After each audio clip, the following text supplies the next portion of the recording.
options. It doesn't require you to actually hold the underlying stock itself.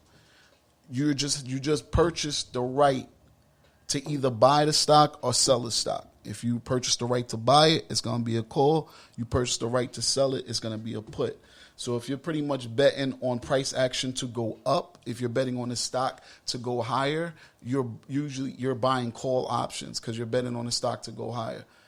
If you're betting on the stock to go lower, how you short it is you buy put options on the stock. All right? And in that same Apple scenario, so if I had bought put contracts now for Apple, and I said I wanted to sell it at $6 instead of buying it at $6, when Apple went up to $5.75, my contract would have lost value, and now that contract wouldn't necessarily be worth as much. The one thing about it being that it was still in the money. Matter of fact, this is a good time to go into in the money, out the money, and at the money. So there are concepts that you're going to always hear when you're dealing with options. It's acronyms. You'll see ATM, ITM, or OTM. So that means at the money, in the money, or out the money. So these are terms that are referenced in your contract and its relation to the actual stock price, right? So if you bought a call option for $6 for that same Apple stock, I'm gonna just start saying stock X just because I don't want to fucking confuse people. So stock X, right, is worth $5, right? And you bought a call option with a strike price of $6 on stock X.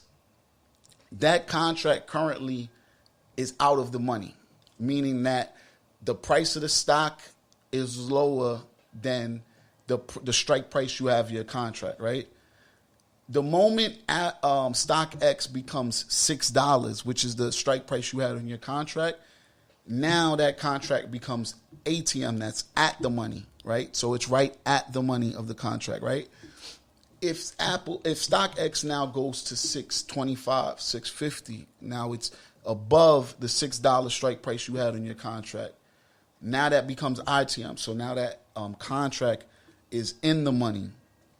Now, these three dynamics are definitely relevant because when you talk about option pricing, you know, like I said, option pricing is gonna be dependent on the price of the actual stock, you know, the strike price you choose, the expiration date you choose, you know, the volatility in the market. But because this is like a time dependent contract, every day it goes on, there's this thing called time decay. So time negatively affects every options contract no matter what, every day. So, you know, it's a bucket leaking with a slow leak, or it's a tire with a slow leak of air. You know what I'm saying? Every day you are losing air out of that tire. The further out the contract is, the less air you will lose. But as that contract starts approaching the actual expiration date, that time decay will actually be very significant to the contract. And when you go back to the at the money, in the money, out of the money, when you factor in time decay, now, when a contract is out of the money, time decay is going to affect that contract a lot more. You know, if you have 3 contracts, all expire tomorrow, the time decay for the out of the money contract is going to be the highest. The next would be the time decay for the at the money contract, and the lowest time decay, which will still be significant because the contract is a day out, would be on the actual in the money contract, because that contract is already you know, time isn't going to affect it as much because the contract is already there. Like, you don't need the price to go anywhere to make money. Like, the contract is already there relative to the price. So time decay is something that's very important, and it's really the fundamental basis of all options contracts. So you always have to be cognizant of the time, whether it's when you're getting into the contract or even when you're deciding to get out of the contract. You know, time is a very, very important thing in options. So it's really, time decay is a really important concept to get and understand when you're dealing with options. Another thing that you might see, on Robinhood or whatever brokerage you use when you pull up options is volume. Volume refers to the amount of options contracts that were traded that day. Next to that, you usually see another term called open interest. Now, open interest refers to the amount of contracts that are out there in the world that haven't paired up a buyer and a seller. So going back to the first thing where we were saying, like, an option contract is an agreement between a buyer and a seller, on over a stock X for X price on X amount on X date. This is hey, Cleo, shut the fuck up. Sorry about that. My dog up in here. But that's what shit, she threw my whole off. Yeah, so what's the option contract is. So the open interest and volume refer to those transactions that have happened. So the volume is going to refer to those transactions that have actually completed on that trading day. The open interest is going to refer to how many contracts are out there that haven't paired up a buyer and a seller. This is information that, various people use for various things. These are things you do want to be cognizant when you are entering in an options contract. I'm not really going to get too deep into those. You kind of like I said, I want to keep this kind of a beginner thing. So we won't get too deep into that. So I kind of already talked about some of the things that affect an options price. You have the stock price, you got the strike price, expiration, time decay, the time on the contract, whether it's manifested in the time on the contract or the actual time decay being lost on the contract. But another thing that affects options contracts are volatility. Is volatility. So now, when volatility in the market increases, this will increase the price of an options contract. And when the volatility in the market decreases, this will decrease the price of an options contract. This isn't to say that, if the market gets really calm and there's no volatility, your contract will go worthless.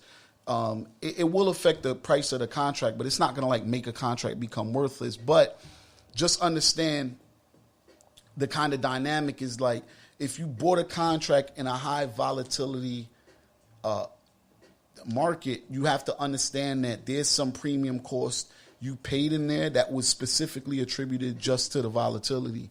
So if market volatility does decrease, but all other things, remain the same in regards to, strike price, price action, et cetera, that contract could still lose value. So you can have a situation where you do get positive price movement in terms of the stock is moving in the direction you want it to go. But simply because you purchased the contract in a very highly volatile time, the premium you paid was kind of inflated. So your contract will lose value even though it's getting the direction that you want. So that's kind of a weird concept for people to understand. So it's really important for you to really understand all these facets of the options contract, because it'll kind of answer a lot of the questions people have, because a lot of people don't really understand why they'll buy a contract. They get in the direction they want, but their contract is losing value. And they're like, but then you look at the expiration date, the contract expires, 2 days out. Well, that's why. It's because your strike price is so far up, and you only got 2 days to make it there. Chances are you're not going to make it there, so the contract is going to lose its value. So in relation, when you talk about options contracts, I told you that the basic things that comprise of what they are, the elements you kind of gotta that determine their pricing. But all options contracts, there's also additional data that you'll usually see on options contracts that are referred to as the Greeks. Now, I'm not gonna get deep into the Greeks. You guys could look into them yourselves. And full disclosure, as an individual in my personal trading, I personally do not pay attention to most of the Greeks. The only Greek I do pay attention to is the one that refers to time decay. So let me go into the Greeks. And again, when I said that was full disclosure on my end. It is something that I look at, and I don't want you to think that I don't. But it's not something that I determine whether or not I make a trade on. It's just something that I kind of will use as supplementary information, but it's not going to be I need a contract to have a delta of this or a gamma of this or whatever. So the first Greek we'll go over is the delta. So delta is pretty much a numerical representation of the intrinsic value of your options contract. So kind of the value of the strike price in relation to the actual stock price. So like the inherent value of the contract, like how much is this contract like worth? Like that. That's kind of what delta is. Gamma is another Greek. So gamma, in layman terms, is like gamma's like the speedometer of delta. So gamma is pretty much telling you how fast or slow delta will change. Vega is a Greek that refers to the volatility. So that's going to give you an indication of how volatile the contract is in relation to market movements. And it's not to be confused with implied volatility, which is something you'll see on like Robinhood and stuff, which is a stat. The implied volatility is a volatility measure of an options contract in relation to other contracts. The implied volatility kind of measures the range that the market believes that specific stock price will fluctuate. So if they think like, yo, this contract could go anywhere from, this $1 to $2, that's going to have a higher implied volatility from a contract that they say is probably only going to go from $1 to $1.50, somewhere in that range. So the wider the range of the contract, the wider the range of the pricing that the market believes the contract could swing, that's the higher the implied volatility. The Vega Greek, now going back to the Greeks, the Vega volatility is referring to the volatility changes within that specific contract. So implied volatility and the Vega number aren't going to be the same number. And the last but not least, there's another Greek called Rho. I'm not even going to talk about that one. But Theta, that's really the Greek that I probably pay attention to the most. And Theta is pretty much the numerical representation of time decay. So that number, that Theta is telling you how much your contract loses value every day, all things being equal. And remember, like I said, since these contracts are expiring, it's like a bucket with a slow leak. So eventually the contract will come to expiration date. Eventually that bucket will leak all the water out, but it's a slow leak. So the Theta is the measurement of how big that hole of that leak is. What dudes wrote? Buying contract. Somebody wrote buying, selling contracts less risky than holding to expiration. And yeah, and you got to understand, in general, when you're options trading and we're trading options, you're not trying to hold it to expiration. A person that wants to hold the options contract to expiration is a person that actually wants to exercise that contract. So they're the person that actually wants to buy the 100 shares of the stock on a predetermined date.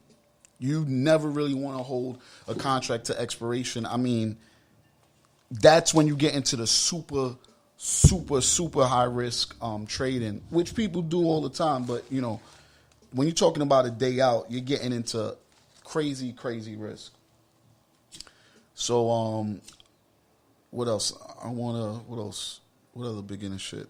Oh yeah, when you buying when you're actually buying contracts, and this is something that is applicable to stocks or options, but when you're buying, if you know stocks, you probably may be familiar with it, but you may know about stocks and know what the concept of buying and selling is, but may not be familiar with the spread, what's called a bid versus ask spread. The